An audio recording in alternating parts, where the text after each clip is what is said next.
Life is a river that flows through both gentle and fierce terrains. Sometimes the current is soft, guiding us with ease.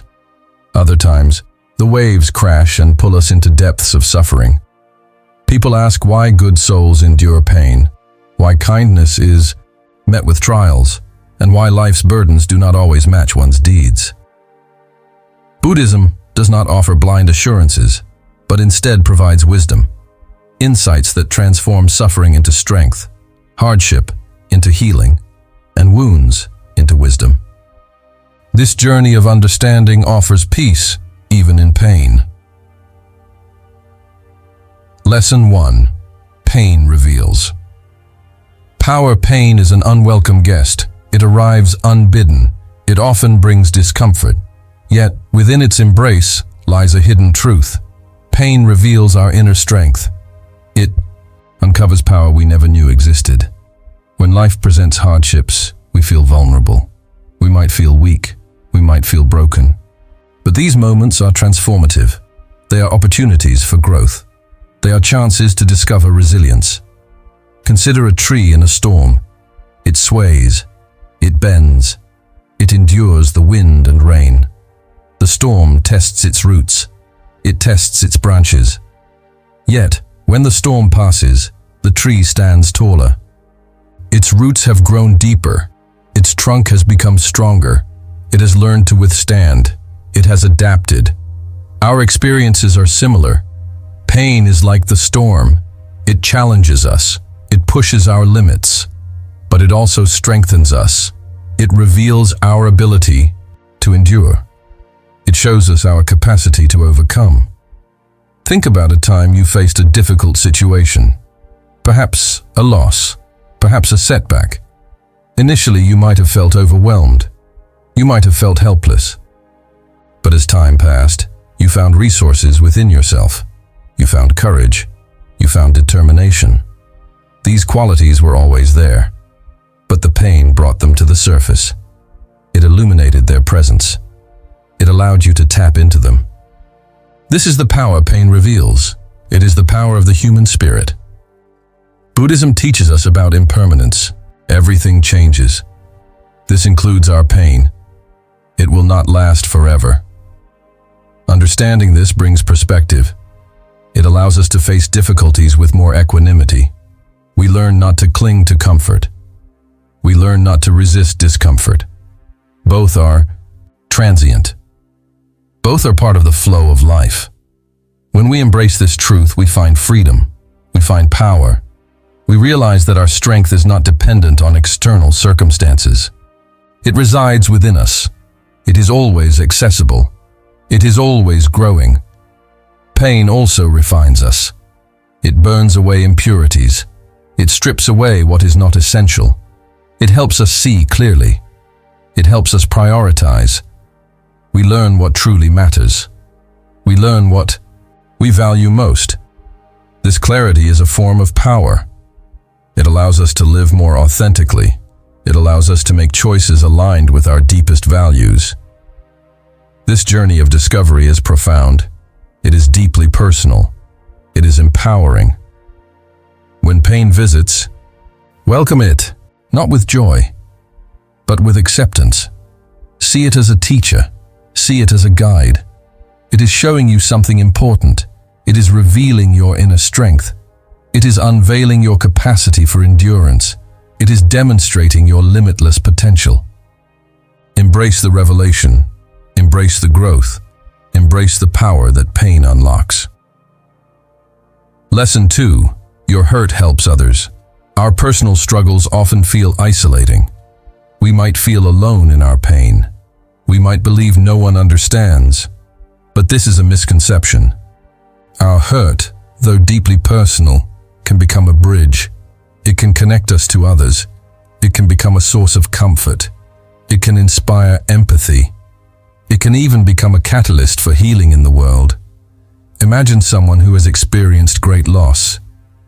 The grief is immense. The sorrow is profound. Yet, through their journey of healing, they gain wisdom. They gain compassion. They gain an understanding of suffering. When they encounter another person experiencing similar loss, they can offer a unique kind of support. They can say, "I understand." They can share their own journey. They can offer a hand. This is the power of shared experience. Their hurt helps others. Buddhism emphasizes interconnectedness. We are all part of a vast web of existence. Our actions, our experiences ripple outwards. Even our pain can have a positive impact. When we process our own hurt with mindfulness, we learn valuable lessons. We learn about resilience. We learn about compassion. We learn about forgiveness. These lessons are not just for ourselves, they are for the world. Consider a person who has overcome a significant illness. Their journey was arduous, it was filled with challenges, but now they possess a deep understanding of illness. They can speak from experience. They can offer hope. They can provide practical advice. Their personal struggle becomes a beacon for others. It illuminates the path forward. It shows that healing is possible. This is how our hurt helps others. When we share our stories, we create a space for connection. We break down barriers. We foster understanding. Our vulnerability becomes a strength. It allows others to see themselves in us. It allows them to feel less alone. It allows them to find hope. This act of sharing is an act of generosity. It is an act of compassion. It is an act of healing. The Buddha's teachings speak of universal suffering. Everyone experiences pain. Everyone faces challenges.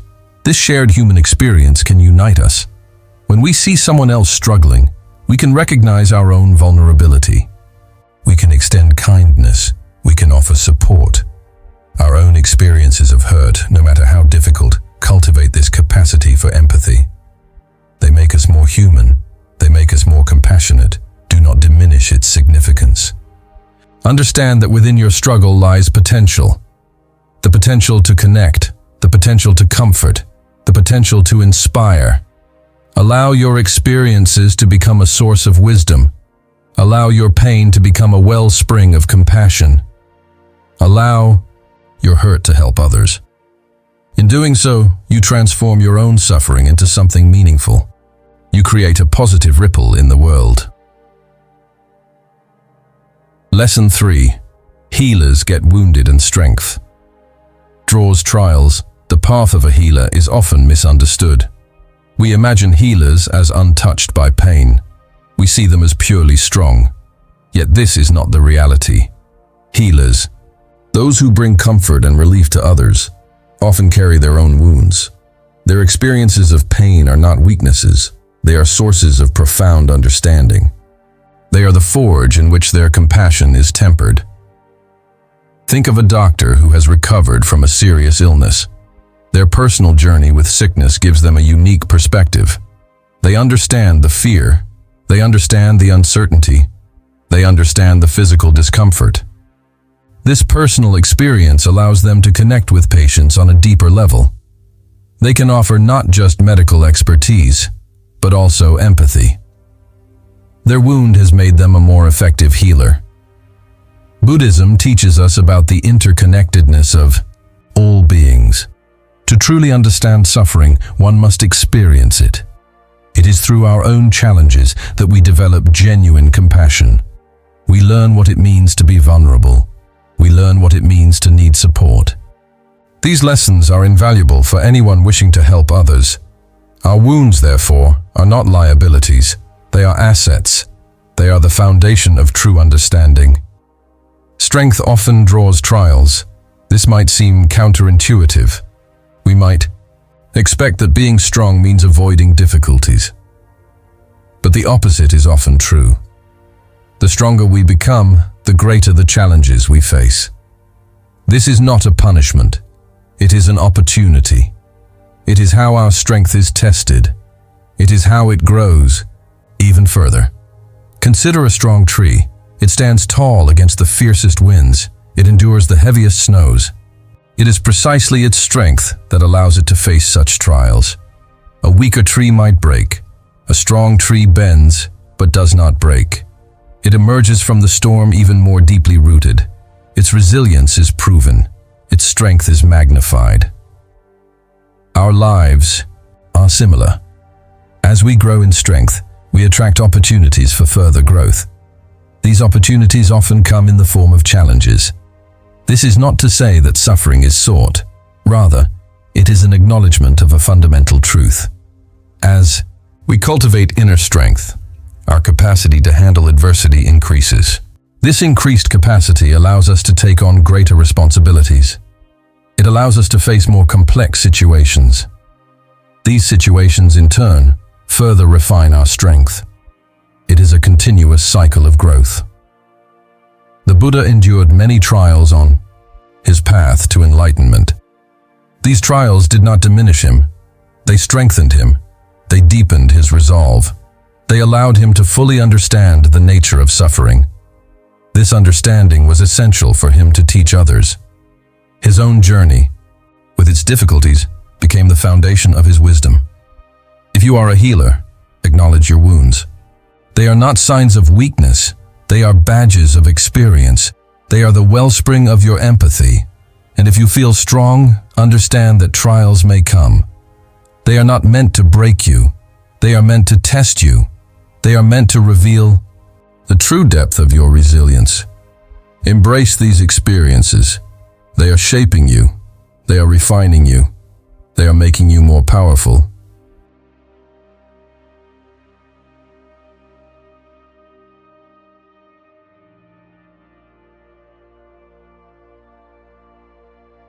Lesson 4. Suffering shapes.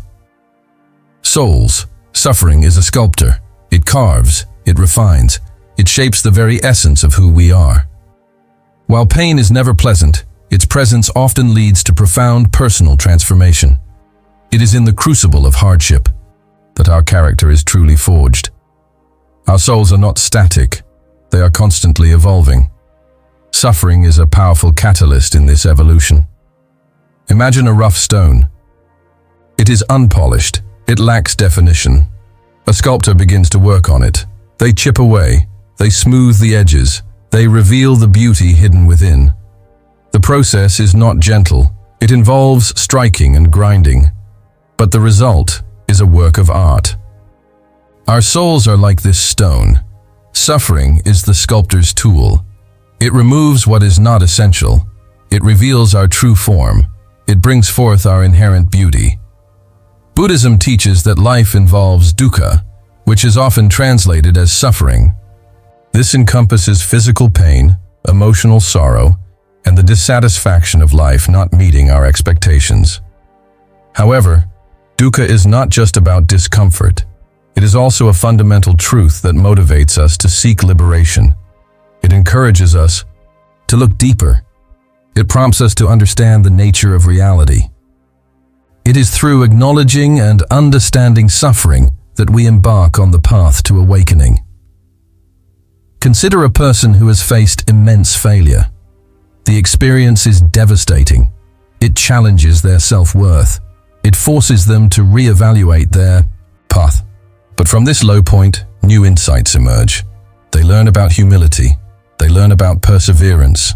They learn about the true meaning of success, which might not be external achievement, but inner peace. Their soul is reshaped. It becomes more resilient. It becomes wiser. Suffering also cultivates empathy. When we experience pain, we gain a deeper understanding of the pain of others. This understanding expands our hearts. It makes us more compassionate. It allows us to connect with humanity on a more profound level. Our shared vulnerability becomes a source of strength. This expansion of compassion is a direct shaping of the soul. It moves us away from self-centeredness. It moves us toward universal kindness. The difficulties we face can also clarify our values. When confronted with adversity, we often strip away superficial concerns. We focus on what truly matters. We identify our core beliefs. We understand what we are willing to fight for. This process of clarification is essential for living a meaningful life. It helps us align our actions with our deepest aspirations. This clarity is a beautiful shaping of the soul. Lesson 5. Goodness isn't safe. We often wish that being good would shield us from harm. We expect that kindness and virtue would guarantee a life free from hardship. This is a common aspiration. However, the spiritual path, particularly as understood in Buddhism, reveals a different truth. Goodness isn't safe. Embracing goodness does not exempt us from suffering. In fact, it often makes us more sensitive to the suffering of the world. Consider the life of the Buddha himself. He was the epitome of goodness and compassion, yet he faced immense challenges. He endured slander. He faced opposition. He witnessed suffering in countless forms. His goodness did not protect him from these experiences. Instead, it deepened his understanding of them. It fueled his determination to find a path to liberation for all beings. Buddhism teaches us about karma. This is often misunderstood as a simple system of reward and punishment. However, karma is more complex. It refers to the principle that every action, thought, and word we engage in creates a result. Good actions tend to lead to positive outcomes, and harmful actions tend to lead to negative ones. Yet this does not mean that a good person will never experience pain. We carry the karmic imprints of countless past actions, both positive and negative. Life is a complex interplay of these forces. Being good often means opening our hearts. It means cultivating compassion. It means caring deeply about the well-being of others. When we open our hearts, we also open ourselves to the pain of the world. We feel the suffering of others more acutely. This sensitivity is not a flaw. It is a testament to our humanity. It is a sign of profound goodness. But it also means that we will inevitably encounter distress. Think about a caregiver. Their goodness compels them to care for others. They pour their energy and love into supporting those in need. This is a deeply virtuous path, but it also means they witness illness, grief, and hardship. Their goodness makes them present to these difficult realities. It does not shield them. Instead, it allows them to be a source of comfort and strength in the midst of adversity. Furthermore, cultivating goodness often means challenging societal norms that might be harmful. It means speaking truth to power. It means standing up for justice. These actions, while virtuous, can attract resistance. They can lead to conflict. They can place us in challenging situations. Goodness, in this sense, can be a radical act. It is not always easy or comfortable. The idea that goodness isn't safe is not meant to discourage us. It is meant to ground us in reality. It is meant to free us from unrealistic expectations. When we understand this truth, we can embrace goodness wholeheartedly, not for personal immunity from suffering, but for the profound spiritual rewards it offers. It allows us to act with compassion, even when the path is difficult. It allows us to be present to the fullness of life with all its joys and sorrows. Understand that your virtuous actions may not create a bubble of protection around you. Instead, they will deepen your understanding of life. They will expand your capacity for love. They will connect you more profoundly to the human experience in all its complexity.